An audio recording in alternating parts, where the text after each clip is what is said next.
All right, I'm going to start right about now because then we can, do our truly introductory slides and hopefully we get closer to quorum by the time we kick into the real content. Again, welcome to the April 28th Gravity Project public call. Our focus today will be comprehensive end-to-end review across all of our spring 2022 domains: health literacy, health insurance coverage status, and medical cost burden. Just a reminder, we're heading into health literacy voting very shortly, so the window on end-to-end comments on health literacy is about to close. So it's really critical that we just update everybody and ensure everyone reviews the master as we go forward. Next slide, please. As many of you know, everyone is muted when you come into the call. We ask that you remain muted to avoid background noise throughout the call. However, we do encourage people to unmute to contribute throughout the call, as you all are well aware. The call is being recorded. Recordings are always available on the Gravity Confluence page following the public meeting. And as any seasoned Gravity person knows, comments in the chat are actively integrated into the conversation. I do my best. Sometimes I miss things, but I do try. And we do ask that whatever's happening in the chat be directly relevant to the conversation at hand on the slides, just to make sure that we can stay on target. And also just to be kinder to my brain. It gets confusing when I'm trying to pick up relevant chats, and chats are a little out of scope. Please send all chats to everybody just so we can make sure that everyone sees the conversations. Next slide, please. This is our common antitrust practices slide. Next slide. Again, as always, if any of you are new, we invite you to formally join the project at Gravity Project Confluence. Every one of the links that we mention on our slides will slowly drop into the chat as you see. So you can click on any link and it'll take you directly to the content that we are discussing. I do want to state, just from a WebEx detail, sometimes you have to click twice to get there. If you want to check whether you've already signed up for the Gravity Project or others from your organization have signed up, you can review the existing membership list on the Confluence. It's extensive and you can filter it in many different ways in order to get the information that you need. And then for all other Gravity Project information, you can visit the general Confluence page. Next slide, please. Big, huge thank you to all of our existing sponsors and in-kind support. So there's many different ways to support the Gravity Project. Sometimes individuals offer funding from their organization. Sometimes there's direct grants, like our foundational grant from the Robert Wood Johnson Foundation. There's grants from our federal partners that work to support our work. There's also a lot of in-kind support, and notably a big, huge nod to the American Medical Association and all of their support across all of our work streams. We could not do this without you, and very, very grateful for all of you. Next slide, please. We wanted to have a moment. This is a little bit different than the normal sponsorship slide. We've been aware of this for a little while, but kind of a ground setting regarding our current funding status. So the Gravity Project, like we always said, it's not an entity. We are a collective, a collaborative, and we're funded through stakeholder sponsorship.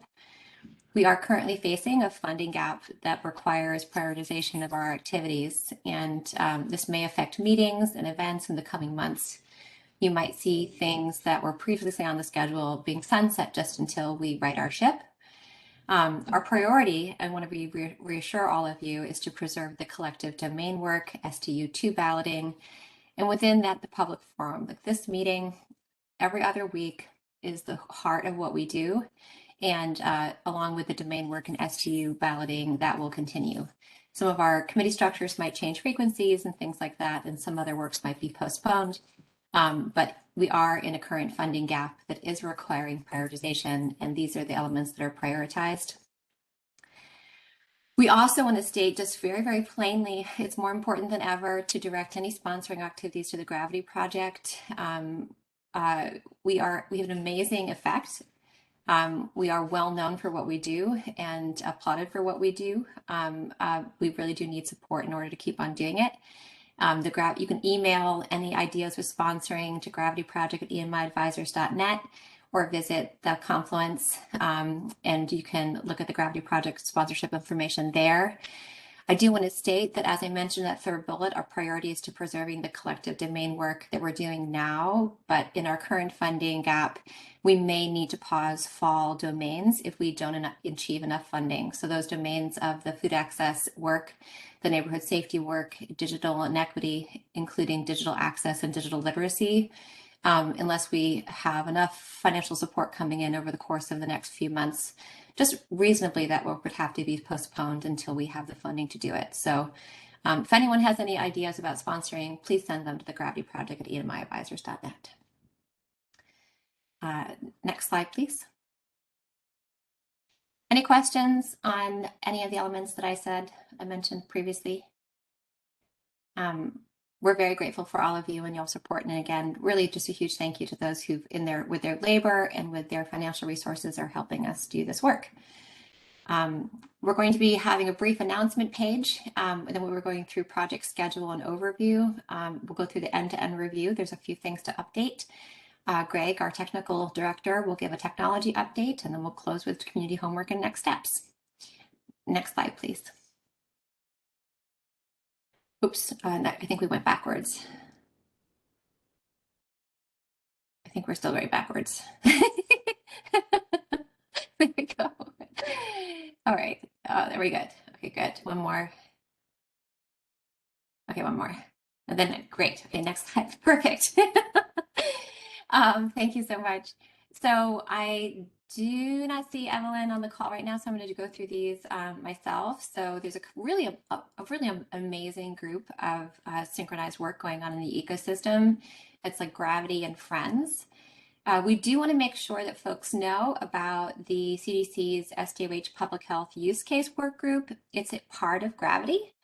So you can find it on the Gravity Confluence. They had their kickoff. It was fantastic. I couldn't listen to it in the moment, but I listened to it after the fact. Again, they have a charter to really develop those public health use cases over the course of the spring leading up until the fall. It's a great opportunity to look at the Gravity model being applied to the public health use case work. We also wanted to let everybody know about a very short deadline. We did mention this at the last meeting, the eHealth Exchange Innovation Grant intend to apply due April 29th. Any further details about any of these elements are available on the Confluence announcements page. We wanted to make sure folks know, again, great thanks to Blue Shield of California, who've been an active sponsor of Gravity in the past, but Blue Shield of California Millbank Memorial Fund event, Scaling Action on SDOH and Social Needs and Primary Care, that's May 12th.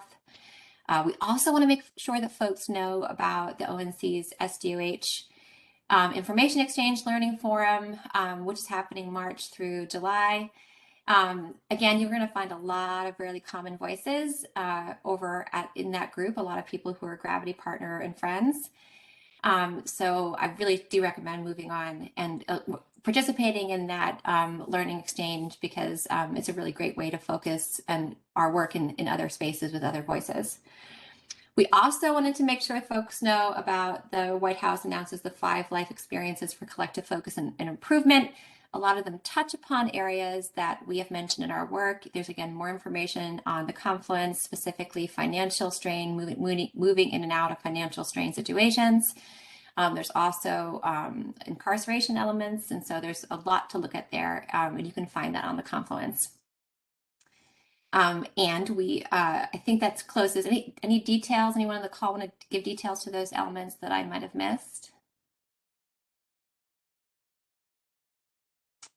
Great. And I want to give a little personal, I just got a personal message. I'm recovering from COVID and it hits me, I got COVID last week. So it hits me right about now at the day. So if I'm not my normal peppy self, I apologize. I crash at 4 or 5 in the day. So I promise to try to keep the energy going, but thank you very much for your consideration. You're very sweet. Okay, and next slide. And even mild COVID is no joke, friends. Just here to tell you, very mild case, not feeling great. My energy level is just not particularly up to snuff. All right, project schedule and overview. Next slide, please. We are super excited to fill in the real estate of our fall domains. Again, the executive committee early in 2022 approved our two new other sets of Gravity Project domains. There was a neighborhood cluster and a minority strain, discrimination and bias, toxic stress, and minority stress cluster. So the first level of work is working on in the fall on our neighborhood domains covering food access, neighborhood safety, and digital inequity. I'm going to strain that these are on the roadmap, but we do need to achieve funding in order to address those domains. We're actively seeking out funding, and I do trust that we'll get there. We are closing out our work on health literacy, finishing all of our technical work with the STU2 ballot. And then I did want to mention, again, due to those technical constraints, our pilot work is temporarily paused because the specific pilots that are funded through the specific grants through the ONC and other federal partners are ongoing because they are directly funded through indirectly supported. But the general pilot affinity group is a little bit on pause while we just, again, try to focus on things that are already covered within our project timeline, but we'll get there. Any questions on the roadmap right now? Oh, for where, can you post the location for where the deck is that is being presented? Oh, so Will, do you mean the deck that I have right now in front of us? Yeah, I sure do. I figured it's out there somewhere on the site. I just couldn't find it. That's all. Oh, it will be there after. My apologies. And so what we can do right now is show you the link for where the meetings go, right? And then shortly after this meeting, you will find this meeting there. Would that be helpful, Will? Yeah, that's perfect. I don't want to keep going. I don't want to slow your roll. Oh, no. Integrating questions from the chat is my favorite thing. All right. The program, there we go. And it's like Will asking you, it's amazing. There it is. Meeting materials will be available following our call right there. So thank you, amazing EMI program project management team. Okay, any other questions on the roadmap? Okay, next slide, please. Okay, next slide. Terminology, end-to-end review across our 3 domains. Oh, just a quick update. We wanted to make sure, oh,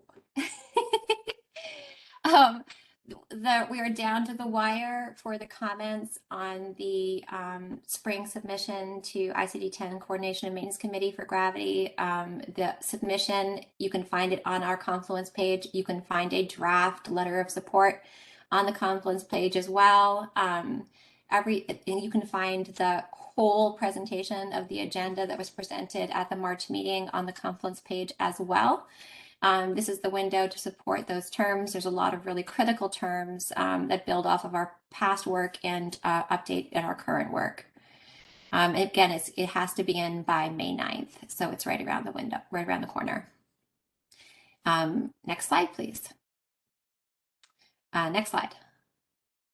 All right, so here we are. We are really just incredibly only a month out from closing our spring 2022 build. We've done an incredible lot of work. Our master sets already look pretty robust. And so our work over the course of the next meetings is to really make sure that they are completely where we want them to be. So reviewing the concepts for health literacy, medical cost burden, health insurance coverage status. I'm going to state, although the meeting is a really great place to cover updates, the best way to review the masters is to find them on the Confluence, download them, and review them for completeness.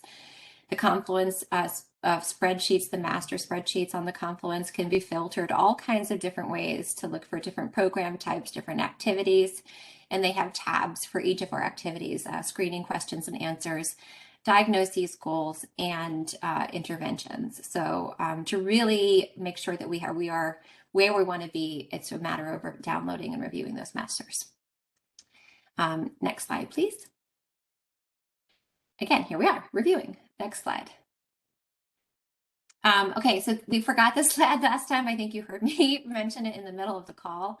But this is our summary about what end-to-end review is. Each of those icons on the previous flow have different requirements for them. So the end-to-end review process is really a time to step back and consider the whole set, again, that whole master list available on the Confluence, and we ask questions. Are there missing concepts? Are there incorrect concepts that need to be changed? Are there concepts that are unnecessary and can be removed? All comments and edits must be offered in written form with rationale and evidence for suggested alternate approaches, just because we do have an open, transparent process. And so to change something that we've all worked on collectively, we just need to have a good case why. And then it comes through and we assess it. And all of the comments and edits are offered via the Gravity Project at emiadvisors.net email. And then they come into the terminology team and they all get parsed and assessed. Again, everything that we do in the Gravity Project is incredibly formal, even though it seems pretty relaxed. There's track logs, there's change logs, there's everything is kept. And so if we were to be audited or trying to figure out why we made the decisions that we made regarding any current or past domain, it's all kept and logged with sufficient notes to guide our evaluation.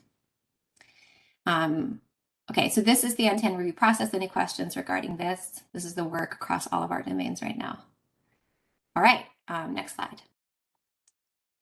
Okay, health literacy, next slide. Thank you, EMI friends. Our definitions have not changed in a long time. Personal health literacy is the degree to which individuals have the ability to find, understand, and use information and services to inform health-related decisions and actions for themselves and others. I really wanted to pinpoint at this instance that there was an update in recent years that finding and understanding was not sufficient, and using or applying that information was really the kicker. And so you'll see that across all up-to-date definitions of health literacy. It's not just whether I can find it and understand it, it's whether I can apply it to my own health conditions. Next slide, please. An organizational health literacy mirrors, again, I'm going to say this again, the same pattern that we find across all the social determinants of health is that any inequities are driven by structural inequities. So as much as we talk about the individual health literacy of the person, the organization, the structure has responsibilities to that person. So generally, organizational health literacy is the degree to which organizations equitably enable individuals to find, understand, and use information and services to inform health-related decisions and actions for themselves and others. So it's really about access, right? And so one of the things that we have long known is organizational concerns must have organizational interventions and organizational solutions. And you'll see how we didn't necessarily directly address organizational health literacy in our model, but we got pretty tricky about how to represent organizational responsibilities at the person level. Next slide, please. The health literacy screening tools, again, these have not changed in a long time. So the great thing is they're incredibly robust, very stable. They're from the Boston University Health Literacy Toolkit. They come from AHRQ. They're well known in the ecosystem, and some of them are already encoded in LOINC. So this is the core of our health literacy screening tools that we will ensure and eventually are built into LOINC, that you will find as the core of our screening section of our health literacy work. Next slide, please. And this is the diagnoses codes. So we have really narrowed down to the most specific element for personal health literacy, which is difficulty demonstrating health literacy. This is within SNOMED CT. Just a reminder that as we work in terminology for diagnoses, we represent our terms across both SNOMED CT and ICD-10-CM, and in the future ICD-11. So currently there is other problems related to education and literacy code in ICD-10, and there is a problem with health literacy code in ICD-11. Our ask is very simple. It's just that we bring the problem with health literacy code into ICD-10. That shouldn't be a very hard lift, because anything that's already coming in ICD-11 is usually supported within NCHS, because it aligns with what's coming down the pike anyway.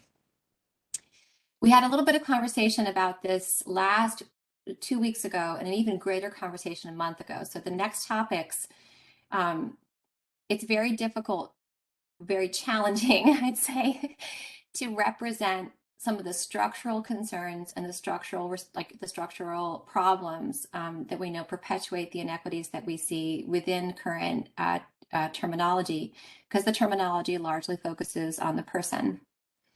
So representing organizational health literacy itself is not within the scope of our specific work on health literacy, but we worked really hard to do what we are saying, represent organizational level responsibilities to the person, right? So we're not just saying that the person has difficulty demonstrating health literacy, we're representing the responsibilities the organization has to meet the person where they are. And collectively, we've done this across all kinds of different topics over the course of the last few months. I'm really proud of this work that we've done. So we have, there are some brief updates. We tried to simplify things in terminology just based on what we know happens down the pike with SNOMED CT. Again, we do meet every week or most every week with SNOMED CT, both from the NLM and from International SNOMED, as we work to build our gravity concepts into SNOMED. So we have requires document translation to support health literacy, requires language interpretation to support health literacy, requires digital education to support health literacy, requires plain language intervention to support health literacy, and requires culturally responsive intervention to support health literacy. Each of these have government definitions.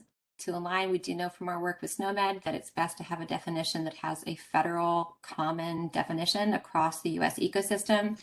All of those terms are defined and with references within the master list. So if you want to know where the definition for plain language interventions came from, you can find that information on the master. Any questions on this element here? I think you all should be very proud. This represents a lot of work, and I'm really excited to see these terms in action. All right, okay, next slide, please. This is an update again from literally just want to give credit to these conversations that we have as a collective. We do good work here every other week. There is the existing able to demonstrate health literacy finding statement, and there's also the term that we're suggesting, which really includes a little bit more information, which is has access to understandable and useful information to inform health-related decisions. So you can see a couple themes in here. You can see that organization level responsibility to the person, which means that you have addressed the access element. So this could easily be a goal statement from those organizational responsibility problems that we stated. We also can see the themes from the definition of personal health literacy and organizational health literacy in here, in that it's understandable and useful and applied to health-related decisions. So this is our updated version of a term that we've really massaged over the course of the last month, and it includes all of the comments and thoughts we've had from all of you. So again, I think you should be proud. It's the best version of it I think we've had in some time, and that's a credit to the conversations we have here every other week. Any questions on this slide? No? Well, I'm going to give you all a round of applause. You all worked very hard for this one. Thank you all. Are you sure no more questions? So we're good? All right. Okay, next slide. All right, so there are, yay, all good. That's great. So health literacy interventions, there are no new updates here. These are all the specific health literacy interventions we have. You can see there's themes that we pulled over from past domains that we thought were helpful. There's specific, again, programs that have, again, universal federal definitions or common definitions, again, because we have to clearly define everything that we're doing from a semantic consistency perspective. And then there is the one role that we have, which is referral to interpreter. Next slide, please. We did want to take a minute to remind everybody that if you are reviewing the master, there are general interventions that are so critical and universal that we apply them to anything, right? Any of our domains, we carry them over, and we basically have to prove to ourselves they don't belong, because they're so critical for the world of medical social care integration and addressing social needs. There's referrals to certain professions. These are care manager, case manager, case navigator. Again, these are all formally defined within the National Uniform Claim Commission, provider taxonomy, community health worker, lawyer, and social worker. And there's also core general programs. Knowing the breadth of their reach, if for older populations, there's the Area Agency on Aging. Knowing the direct conduit into benefits enrollment, there's benefits enrollment assistance. Oh, Denise, I hear you there. If you feel like registered dietitian needs to be on all of them, please make a statement about why, and then we'll send it in. It definitely is on the ones where we thought it should be. So if we were missing them, our apologies, and Denise, just send an email. We definitely have our assessment is this is why you all hold us accountable, and we're very grateful for that. And then we have benefits enrollment assistance, community action agencies, ever so critical, community resource networks, which represent the parent that includes underneath them the 211 programs and the referral platforms such as, Find Help or Unite Us. And then we have medical legal partnerships and legal aid. Wonderful. Okay, any comments on here? So the reason why we stated this is when you go to end-to-end review, you'll see these there, and we wanted you to know why. Okay, next slide, please. These are also general interventions. So we have a method that we follow, and this is to ensure that patient-centered care planning and the importance of patient-centered care planning is carried throughout our intervention work. Again, this is anticipating a need to represent the work and labor that it takes to address patients' needs and patient social needs.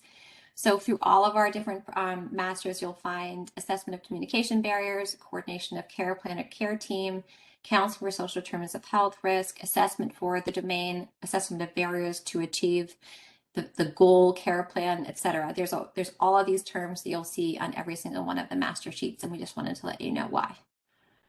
All right. Okay, and then next slide, please. Any questions on health literacy?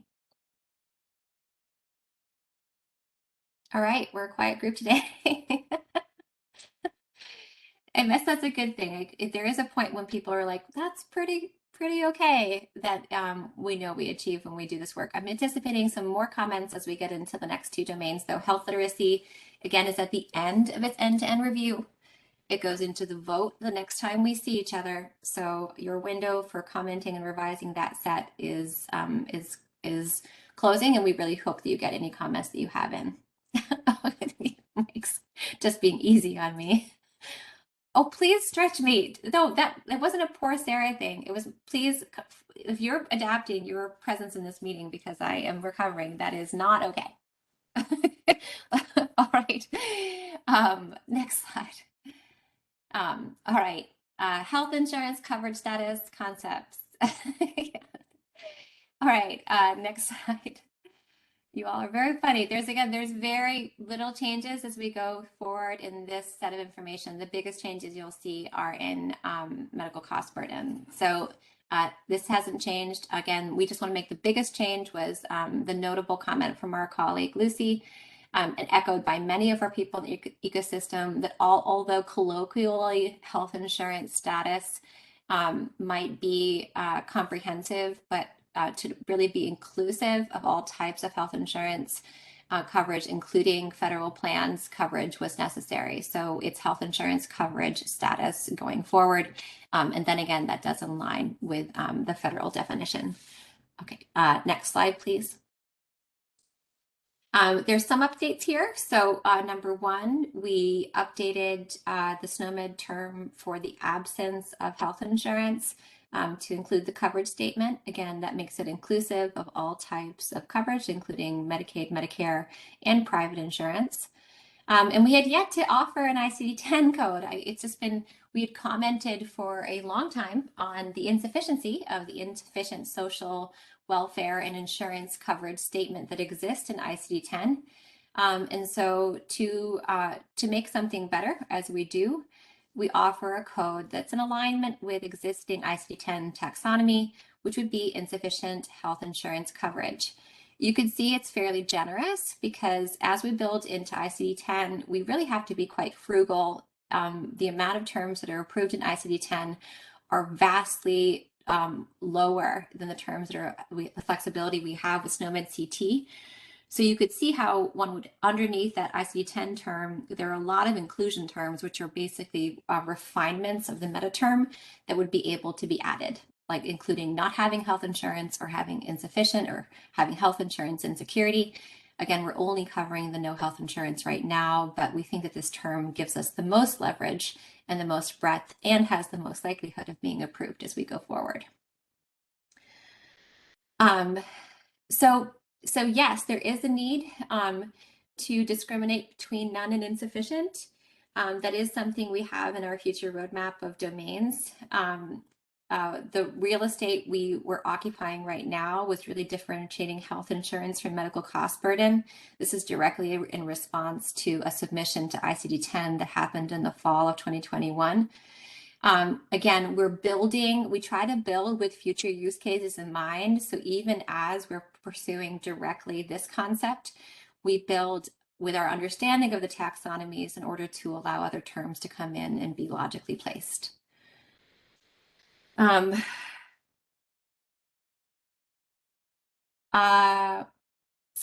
So Denise, can you unmute to help us understand? And maybe I have an answer for you.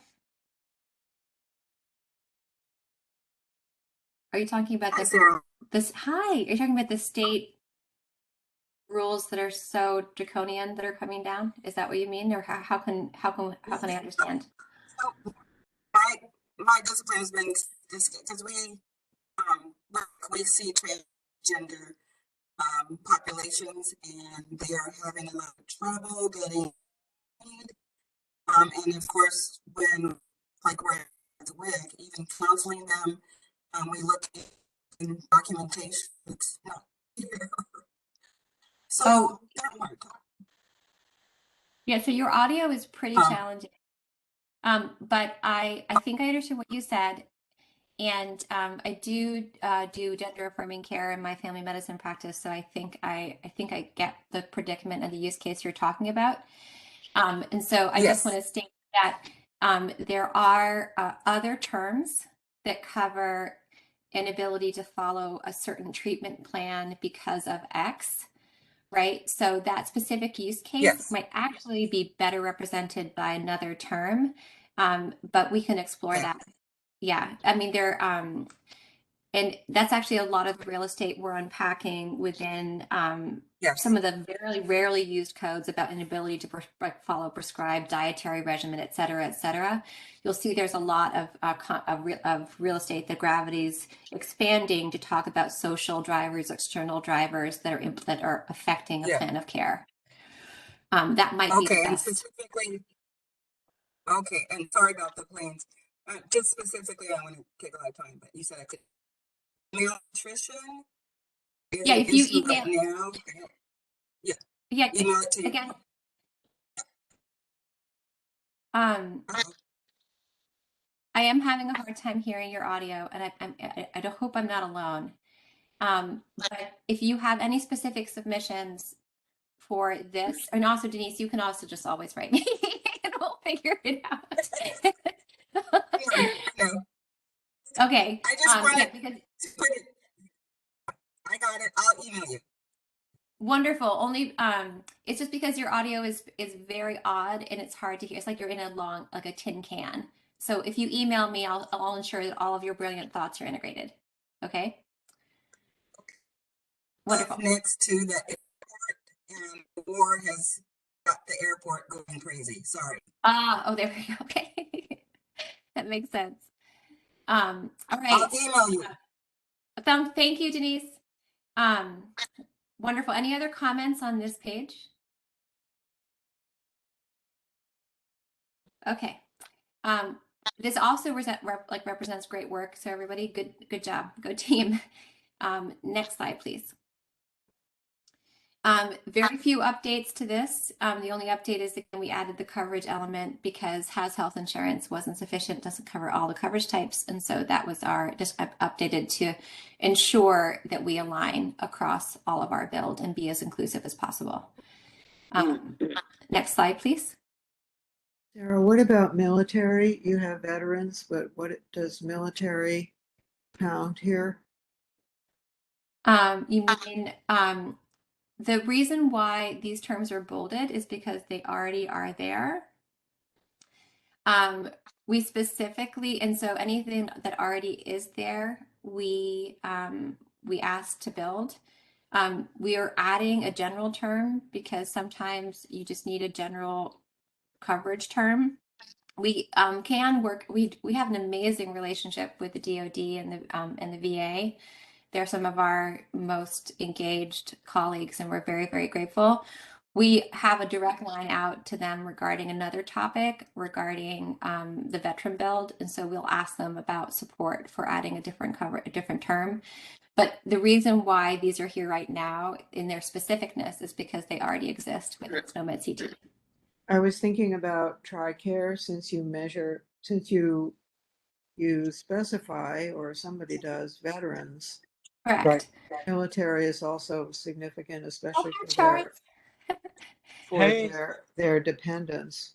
Yeah, so if somebody wants to submit a TRICARE coverage term, or we can, like, that sounds great. And Charles, do you have a thought there? Is it to Charles? Oh, sorry. That's you, friend. Yes, Hi. yes. What an appropriate person to be here. Yes, thank you. Yes, Lucy is right. Veteran is one type of coverage, as you indicated, but TRICARE would be another one.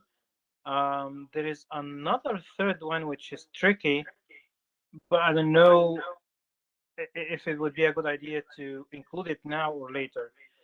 But National Guard, sometimes a population that may not have access to care all the time, which we can take this offline, how to express that.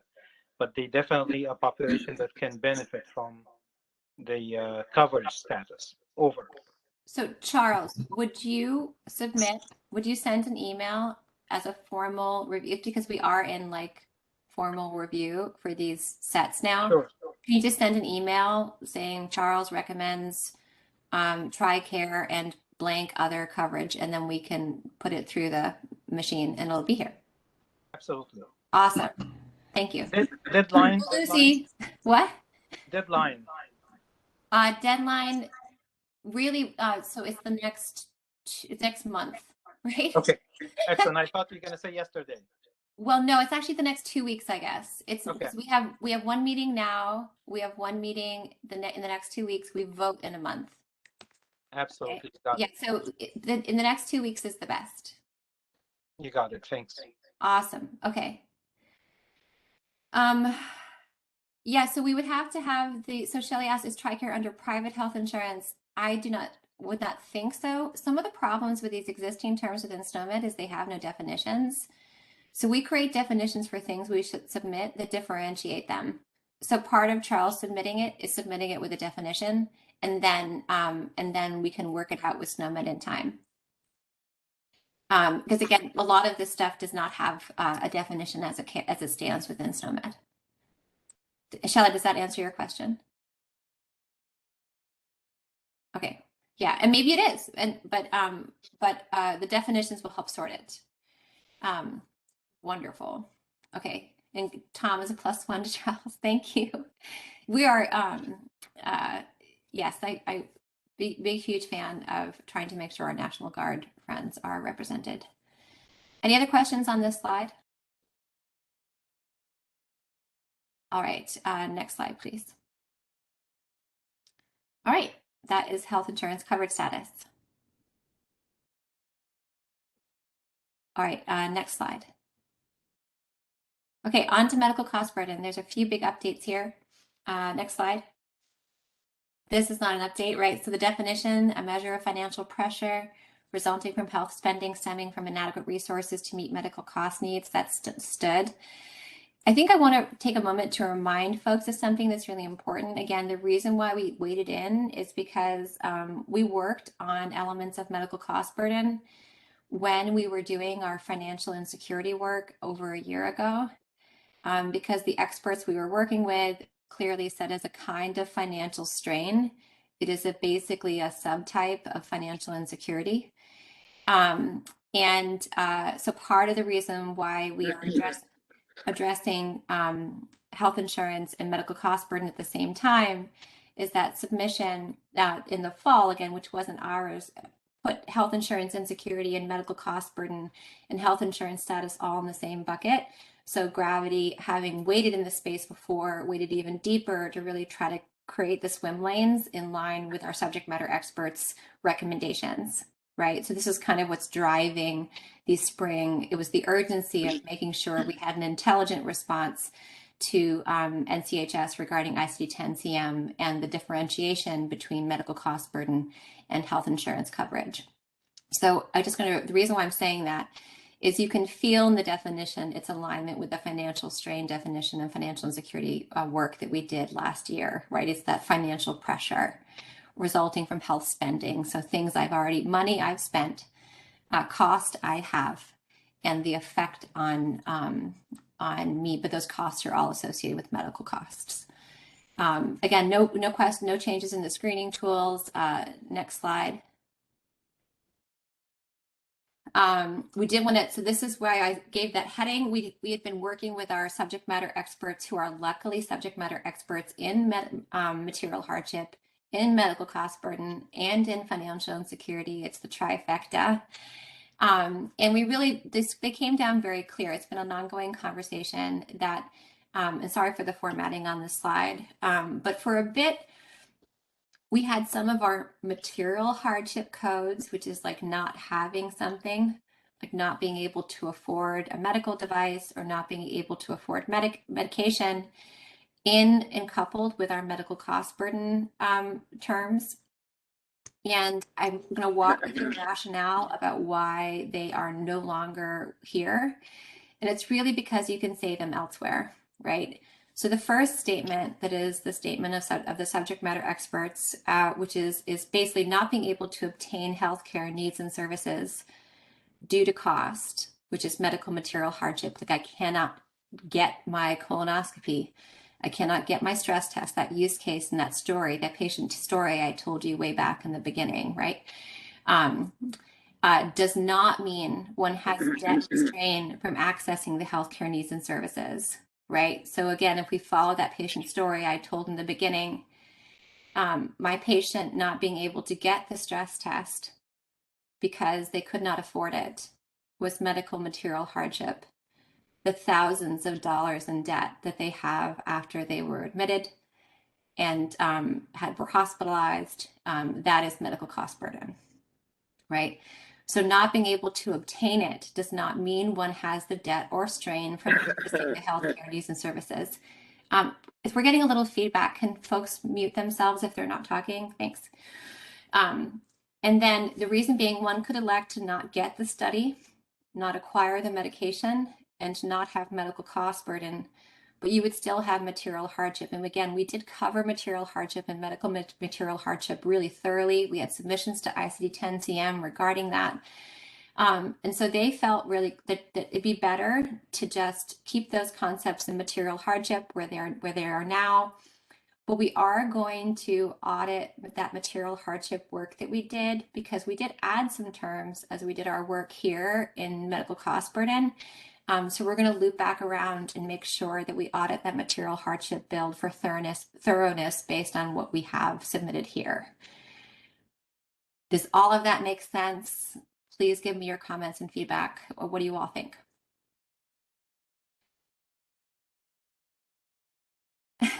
Sarah, I guess I'm leaping to, this is Lucy.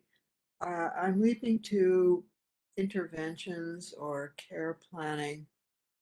Would you say that interventions differ between material hardship per se and medical material hardship or medical cost burden? Maybe maybe that would help to distinguish these very important concepts. Yeah, because the intervention for medical cost, so again, medical cost burden is a subtype of financial insecurity. It's a money problem, right? So connecting individuals to charitable organizations that help pay off medical costs, connecting them to the financial forgiveness section of your hospital, right? Those are all interventions for medical cost burden. Material hardship, you don't even have the thing. So giving free and reduced medications, right? Waiving copays, those would be material hardship elements. And Mike, it is a very fine distinction for the real world. Luckily, there are screening tools that guide you there, so that there, with everything we do at Gravity, there's a very clear pathway from the questions and answers and the concepts and how they turn out into your diagnoses. Thank you. That's helpful for me. You're welcome, Lucy. No, so Lolita, if that's something we can parse out with our ICD-10 submission, but it would be better to say material hardship other than because again, if you're underdosing, I mean, again, Lolita, that's going to come out a little bit in the wash, but if you are, the moment you're actually affecting what you have, that's still material hardship, right? We could have both of those things, I suppose, from other costs. So I guess it depends on if you're talking about the same thing, because I could have like medical cost burden from, again, a colonoscopy and be underdosing my insulin at the same time. So I guess it depends on how it's applied to the patient's story. Medical cost burden is not a subset of material hardship. It's a subset of financial insecurity. It is a financial strain subtype and specific element. And that's what I was saying, again, getting you back to the definition. And again, it is complex. The reason why we're weighing in here is because all of these terms got incorrectly conflated in that fall submission. And so we had to start parsing these things out in order to be Gravity. Any other thoughts on this? You can see. I think we've all read stories or heard things or seen things in fundraising appeals. Oh, the GoFundMe's, that- absolutely. GoFundMe, having to do with medical cost burden, but not having to do with whether a person has material hardship, i.e., whether they're really poor or not. But we all know that medical cost burden can occur even with people with quite high incomes. So Yeah, trying to parse all this is really important. it is very important. And I think what we know also is the associations in the literature are different as well, right? So the associations from not having the thing are largely clinical, right? You know, like the stories of individuals dying because they could not afford insulin, right? Clinical and critical, right? The sequelae from medical cost burden are sadly financial, bankruptcy, losing your home, right? So that's part of the reason why they remain differentiated, is because part of what we think about is ensuring that we align with the literature of health risks. That's part of what we do when we start wading into these things. And if we don't differentiate them correctly, even as complex as they are, we start conflating outcomes, right? Because if you correctly apply a medical cost burden element, then you can imagine the studies that would be able to be done once that information is aggregated or de-identified. I can see Mike saying I can see where medical cost burden unaddressed can lead to, it is true. So both of these things can coexist. That's kind of why I got locked in within Lolita's use case, is like, this is my daily beat in rural Vermont, right? So I have patients who have such significant medical debt, medical cost burden, that they can't keep on doing things. So they have co-occurring, like they owe $10,000 in debt to the hospital, right? So there's no way they're gonna go back in for their next cystoscopy, even though they have a history of bladder cancer. Like they're just not gonna do it, right? And so you'd be able to apply both terms. But they would be linked to different problems, you know what I mean? Like, so, but yes, you could imagine. And again, part of this is we all come out, and if Linda's on the call, ICD-10 and exclusion terms and the different exclusion terms types, it's very, very complex, but you can imagine a story where both would apply. And they would have different outcomes, Mike, right? Like it's almost like the medical, the previous debt is driving the current inability to access services. Does that make sense? My friend in family medicine. I think it does. I'm not seeing a reply, but I'm hoping it does, Mike. Well, I think the thing is, Mike, is that you're going to diagnose the primary problem, right? You could represent all the problems, or you could just talk about the absence, the material hardship, right? Because if it's specifically, if you're picking battles, you would just pick the one that was most important, which is in that moment, if the person's actually experiencing the hardship, is going to be the hardship.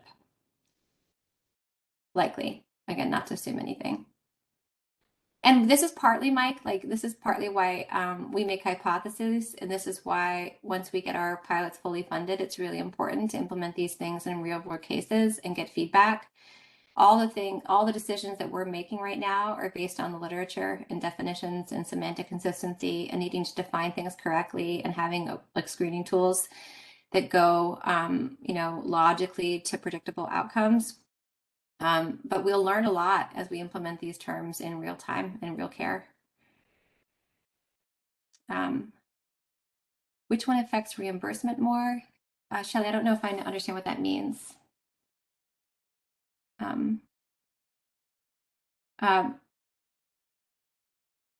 But maybe if you can write out a little bit what that means, we're gonna keep on. I may not understand the definitions enough to understand my question.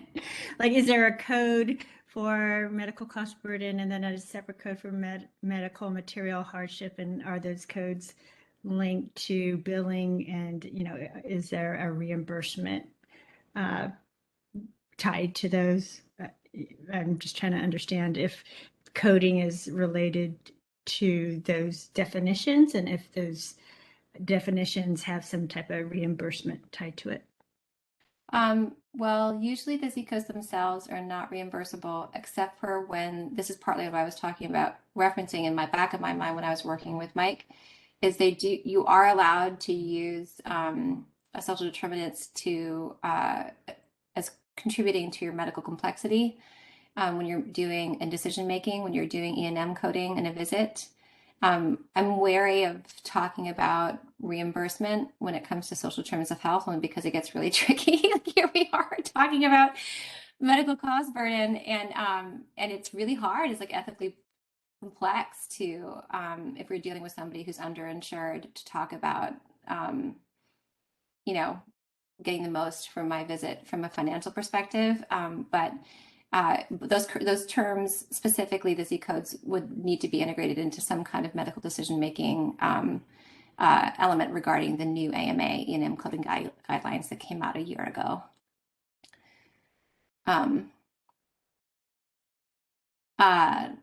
Yeah, so Lita, definitely some of the screening tools include collection agencies. Again, I do encourage everybody to, if you look at the screening tools themselves and the master, again, we're just beginning this end-to-end review. There's the questions and answers are really helpful because they all align with the definition that we have.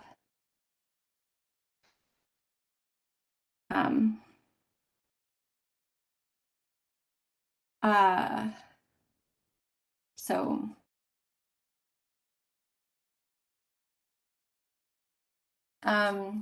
questions would be drivers on this.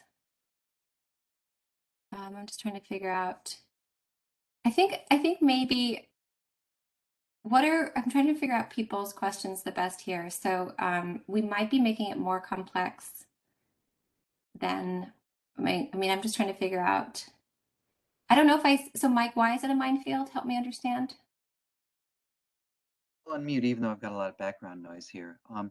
It's a minefield because if we get to a point of trying to link specific social codes to specific reimbursements, we're really, really down the rabbit hole. And I was Yeah, just trying to respond to that comment. And Oh, okay. I didn't know what I was yeah, referencing. and I think Denise's point is what I was referring to earlier is that clinicians are going to be assigning most of these codes during routine patient care. That's my Correct. guess. And their ability to parse which is a cost burden, which is material hardship, which is something else, is going to be a real training issue, I believe. So billing correctly or even getting this right is going to take a lot of training. We're just thinking about this in Michigan now, trying to figure out how we're going to get clinicians even engaged with the current round of Z codes effectively and more in a better, valid way. And the codes are one thing, but using them is another. And I think that this is parsed about as well as it can be at this point.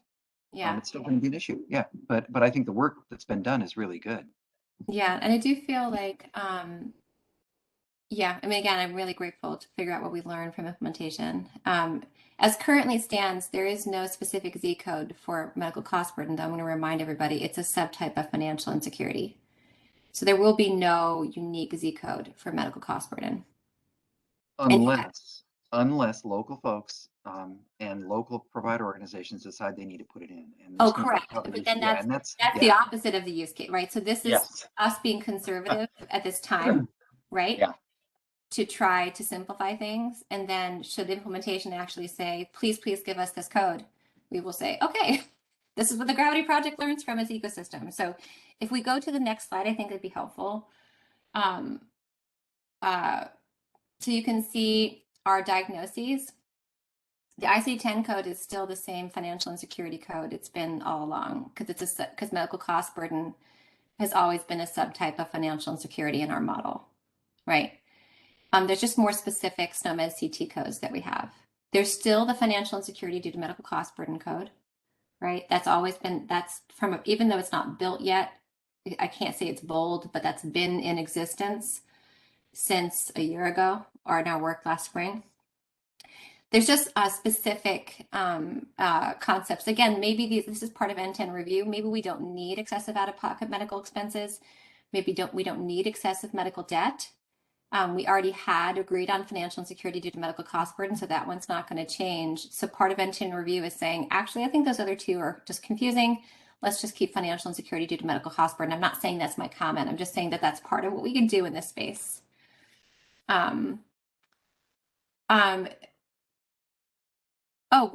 Any member of the healthcare team with the right education and training could be able to assign codes according to the American Hospital Association, right? That was the rule. That was the many hands make the community health worker, the social worker, a layperson, right? They can. This is one of the blessings of working in the Z code space. Sarah, I would just comment, and I'm really interested in what other people think. The term excessive seems to me unconstitutionally vague, because what's excessive for you is not excessive for me, and we just extend that ad infinitum. So training about what constitutes excessive, what would it say? If the patient feels a $10 copay is too much, is that excessive versus a $50 copay, or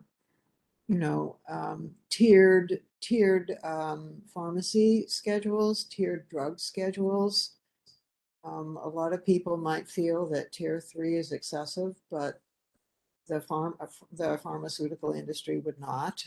So I'm just trying to figure out what excessive means, and it seems to me it's so subjective that it may not be useful. That's just my thought right now. And I hear you, Lucy. And so that actually, the excessive word is one that we hashed out a lot in our terminology group. The problem is that flexibility is a necessity, right? Because there are patients for whom $20 is a medical cost burden. And there are patients for whom it's not a cost burden until you get to 20,000, right? So that's that. Sarah. Oh, hi, Monique. I was wondering if the word burdensome out-of-cost medical expenses, because that would be true regardless of, I mean, it might be I'm just That's a great- throwing that out as a thought. Monique is a brilliant member of our terminology team, and Monique, that's a brilliant idea. Yeah, I Right, so agree, the- Monique. Well, The I int- think the that's intent- better. Yeah, Thanks. the intent is to, that's fantastic. And it also includes the term, so it'll enable better application, I think.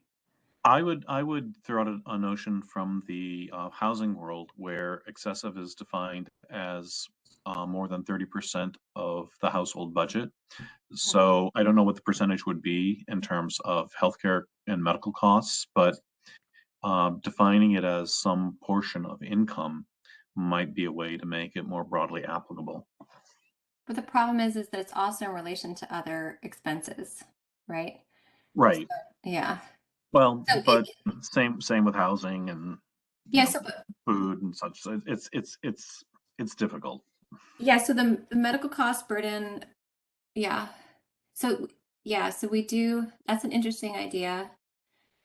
That takes it a different direction than the current definition, though. It's directly in line with the housing cost burden definition we had from similar work. But that's interesting. So Tom, can you submit, because that would have to be submitted as a review statement for a change in definition if you want it to be. I would be happy to do that. Well, sorry, thank you. I'm sorry to be so formal. It's just important. And then, You know, Tom, the problem with that in a clinical encounter is that 30% of income, the denominator has to be known. So a clinician should not be saying, well, how much do you earn every year? Or what are you earning now? Or I'm not sure that those questions would be appropriate. So I'm not sure where the denominator would come from in an attempt to define some percent of out of pocket as excessive. That's a really good point, Lucy. And I think we would need to, defer to folks with greater expertise as to how to frame those sorts of questions in a clinical environment and whether specific income is even necessary. just remember, but- our screening tools don't require those kinds of statements either. They're just they're subjective statements of strain. So we would have to find, there are calculations of medical cost burden in the ecosystem that do talk about income and medical debt and the ratio thereof. But those are not the screening tools that we have within our set. Ours are all that along that strain element. If we go back to Carabello, so that would be it would be challenging on that count as well. But we can consider it. We're here. Yeah, just something to keep in mind and grapple with. Yeah, and this is what we do here so well. I do like the suggestion of the burdensome. I think that's really elegant. Not that I'm the final word, but I appreciate the fact that that came up. Any other questions? This has been really helpful. I think I anticipated medical cost burden would be the tricky one. It definitely was. All right. Okay. Next slide. And then one of the things, just for goal statements, we did bring back financial security as a meta goal. So because it is a subtype of financial security, so we brought the same goal statement from financial security back. And then one of the things that we were talking about in terminology, and we can test this against all of you, is although the problem statements from material hardship may not apply, the goals can be very similar and can be interchangeable. So our thought was the existing goals we had, able to pay for healthcare needs, able to afford medicine, and able to afford medical device, might still be entirely appropriate, even if they were originally material hardship elements. This is a possibility, right? So we have financial security as one that's completely stone cold clear because it is a financial security subtype. And then we can play together and reflect on whether those other three are appropriate. They didn't seem inappropriate from a terminology team perspective. And maybe you all feel the same.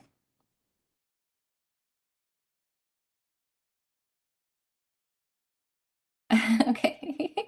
Again, this is review, so if you can all send an email and be like, actually, I don't think they belong, and we can come back. I guess I'm wondering what financial security is another incredibly subjective. It's like asking people, what do you consider wealthy? I mean, we've all seen surveys like that, and the variation is from 100,000 a year to 10 million. If I have less than 10 million, I'm not wealthy. So I guess I'm wondering how a clinician, suppose financial security is the goal, how would you decide whether that goal has been met? Well, we can go back to, let's remember the financial strain questions we had from financial insecurity on the Wayback Machine. And again, if you go into the screening questions and answers for medical cost burden, I think it'll make sense. It's like, I have excessive debt. I have things I can't pay. And the negative leads you to medical cost burden. The positive is like, I'm set, I'm fine.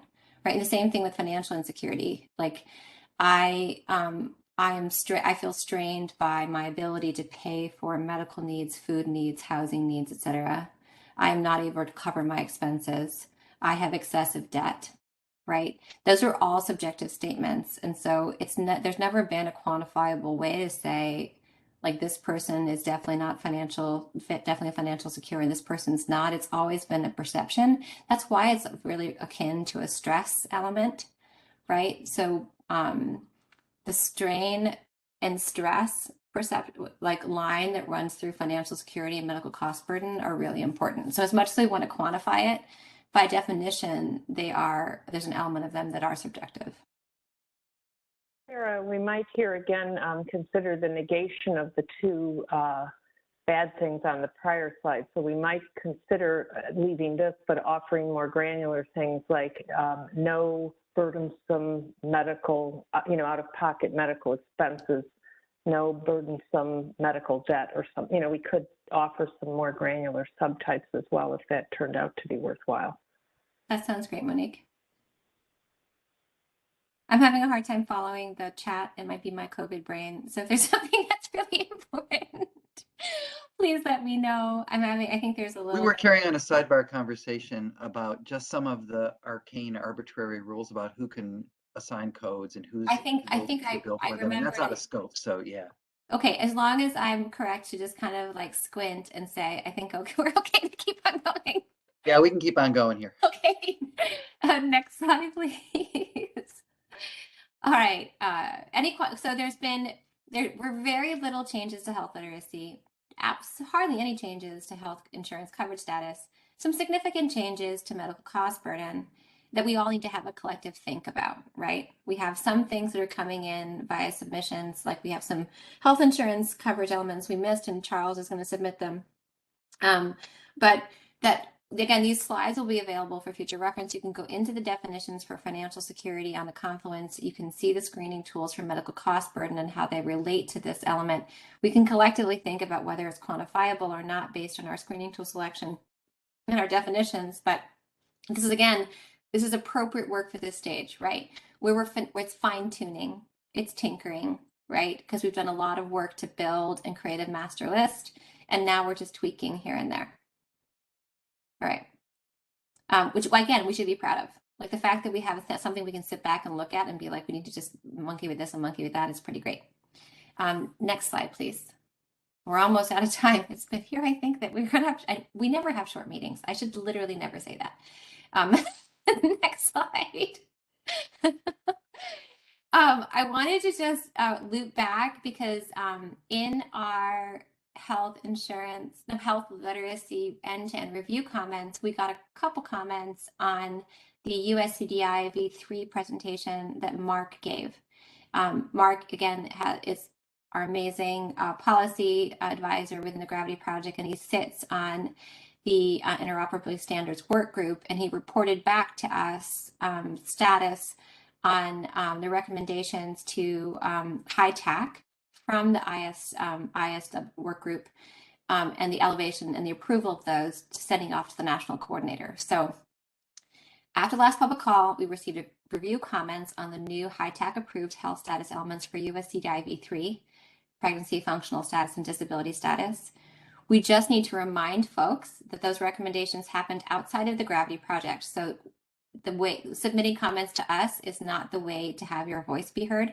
Although Mark sits in that work group, he doesn't sit there for Gravity, and we just have the luck of having him come back and give us a firsthand view because he's Mark. He's great. So if anyone wants to comment, right, the way to do that is to navigate to the ONC USCDI V3 website and comment via ONC's USCDI comment field. You can either comment on the whole draft USCDI V3 submission on the meta page, or you can like literally navigate to the element you desire to address. So you can go directly to functional status. You can go directly to disability status. You can go directly to pregnancy. The only thing is you have to register as a commenter. It takes 5 minutes to do this. It's very similar to registering for VSAC access. And then once you have you're registered as a commenter, you can see this field pops up because I'm a registered commenter. So if I go to USCDI, I can comment on the subject and I can make a statement. We just want to make sure that we leverage this collective and help inform ways to make comments, because the last thing we'd want to do is have your comment die because it's not appropriate for Gravity. So if you have things to say regarding those pregnancy, functional status, and disability status elements, please go directly to USCDI and say them, and our amazing team has put in the link here. Does that make sense? Anyone with any questions? No questions. Great. One scary thing though, not scary, the time frame is short. You only have until 4:30. It's only a couple days away. So if you have something to say regarding pregnancy, functional status, and disability status, say it tomorrow or tonight. Register tonight and say it tomorrow, just to make sure that you guys have a voice. And I just want to say, like, part of what we feel like at Gravity is really important is integrating all of you into the world of being publicly active within this space. So happy to feed you all the ways to give your voice into USCDI. Okay, next slide. And I think we're on to technical. Is Greg still with us, or did I completely lose him in the hour-long meeting? Or Erin, are you going to be updating? Are you still on? We might have lost Erin too. Okay, next slide, please. I'm so sorry. The meeting does sometimes go beyond the 5:30 realm. So is somebody? So Corey or somebody from the technical team, are you still on? Monique, you're still on. I see you. I am here, Sarah. I don't have much to do with these numbers, but I could say that, and they probably don't need to see the exact values, but it's basically the status of the ballot items. And, you know, every week we go through some, and some get resolved and some are still on the list, and some involve resolution with required changes, and some involve very little changes or changes to text. But this is really just numbers of the progress towards ballot reconciliation for the IG. Thank you, and sorry to put you on the spot. This is the last thing. Yeah, no problem. Do Yep. is I really do try to center the correct voices to state these things. So I would just totally hit on Monique. But yeah, this is just to make sure that what's happening right now in the tech team is largely reconciling the ballot for SDU2, and it's moving right along. You can always go to the Confluence to get minutes and to review activities. And we're grateful for all the work happening on the technical side. Next slide, please. So I'm going to keep on going. So Monique, do you want me to keep on talking, or do you want to talk? I think I can talk through this. Go for it. Sure. We've added a number of, like race and ethnicity, a number of additional personal characteristics profiles that included gender identity, sexual orientation, personal pronouns, and recorded sex and gender. And that has taken a fair bit of going back and forth and deciding on appropriate value sets, et cetera. And they're currently prepping that material for the Connect-a-thon next week. And because some of that would come out of questionnaires, some of those observations, and there's a tool on the NLM called the LHC tool. There was an outside consultant who makes a structure map from that then gets converted to these observations and conditions using fire structures. And I think what they're expressing here is that there will be extra work needed to do that because the tool with which that consultant was doing that work is no longer available. And then the next bullet is about Connect-a-thon coming. There are not, I don't know what the total numbers are because I'm not a lead this time, Sarah, but, and I don't know if this is an old slide, if people can still register. Not sure about that anymore, but, and we're also participating with PASSIO, and PASSIO is going to be using the transportation insecurity value set and testing that a bit. And the other focus for the Gravity Connect-a-thon is getting some feedback on these personal characteristics artifacts, as well as on the patient referral and the patient task, you know, the referring the patient and the tasks the patient might have, and the interaction between the referrer, the coordination platform, and the CBO. Wonderful, Monique. That was really helpful. Yep. And I can state you still can register even though it starts very soon. Is that true, Sarah? Yeah. Okay. I wasn't sure if they'd closed it. I literally just clicked the hyperlink just to make sure. Okay, perfect. At least I tried. Yes, it said I could. Okay, I did. I went all the way through. Monique, thank you so much for offering. Monique is basically, she's both on the technical team and on the terminology teams because she's such an amazing like polymath. So we're grateful that you were able to give us an update here. Any questions on this slide? Thank you, Monique, indeed. Next slide. All right. So we just, as a general invitation slide to join the weekly meetings and submit specification feedback on the on the IG. Next slide, please. All right. Next slide. Okay. Next slide. I think we're good. So in general, thank you for my for tolerating my gravelly voice at the end of the day. Always the work is to catch up on meeting materials and review our 3 domains: health literacy, medical cost burden, and health insurance coverage status. Again, health literacy goes into vote at our next meeting, so the window is narrowing. Right, we really want to make sure by this time we should feel pretty comfy with everything that's in there and be ready to vote next time. Medical cost burden, that one we have a little more time to finesse, and some of the questions that we were talking about today we can talk about over time.